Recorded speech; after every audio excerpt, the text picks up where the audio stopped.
Hey, I'm Axel. I'm real. The following isn't.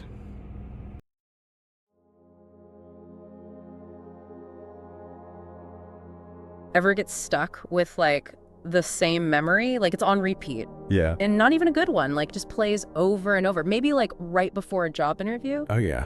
The worst timing. The brain does that. We're going to dive into that today. Who's picking the music? Oh, This yeah. isn't my playlist. Not the greatest hits, more like the stuck on repeat kind. Exactly. So we're digging into this idea. It's like an inner DJ Yeah, like an inner DJ in your head. playing these memories. Not always the good ones. We've got a great piece we're looking at today. Yeah. Someone reflecting on their own inner DJ situation. Exactly, yeah. They're really going through it with this. And the memory is so specific too. It is. A losing lottery ticket on New Year's Eve. Like, come on. Of all the nights. You'd think champagne, celebrations, but no, it's the losing scratcher. Stuck on that bummer note. And what's interesting is the person's like, why this? Why now? Like, what's the point of this memory being so prominent? Yeah, it's like, what's the lesson here, inner DJ? Give me something useful. Right, exactly. Mm. And that's where this idea of we call negativity bias comes in. Okay. Our brains, they just latch on to negative stuff more. Evolutionarily, makes sense, right? Danger avoidance. Survival. Remember the bad berry, you don't die. But Okay, now, not foraging as much. not as much, no. So now it's like that awkward moment from like third grade, it sticks more than, a week of vacation. My inner DJ is just trying to keep me safe from a fashion faux pas.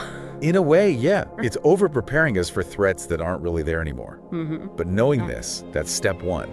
Okay, so the DJ's got, like, good intentions, Maybe. but a bad playlist. And limited music selection.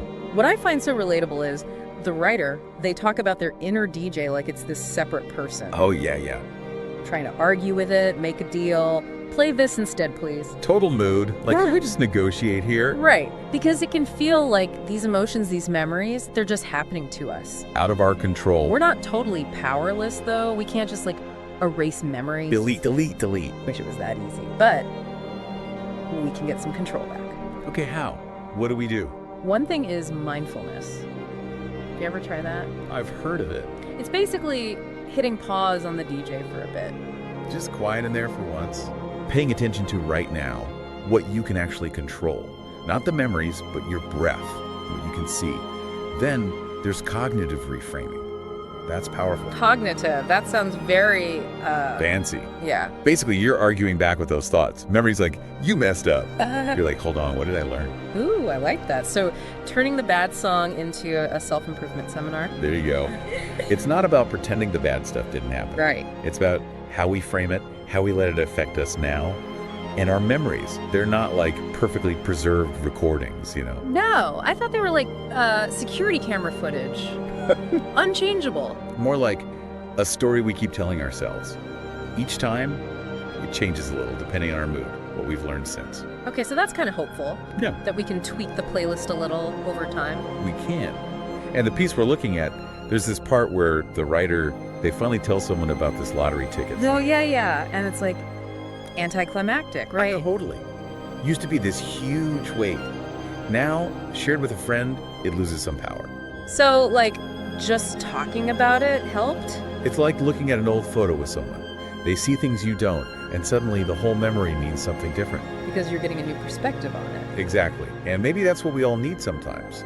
To look at these memories, these things their inner DJ is stuck on, and ask, is this really the whole story? Or is there a different track waiting to be played? So it's about being mindful of what's playing in our heads. And maybe, just maybe, taking requests from time to time. I like that. Take the O chord back from the inner DJ every once in a while. Exactly. You have more control than you think. So as we go through our day, what can we do? What's one thing? Just notice, what's your inner DJ playing on repeat? Is it helpful? Is it time for a new tune?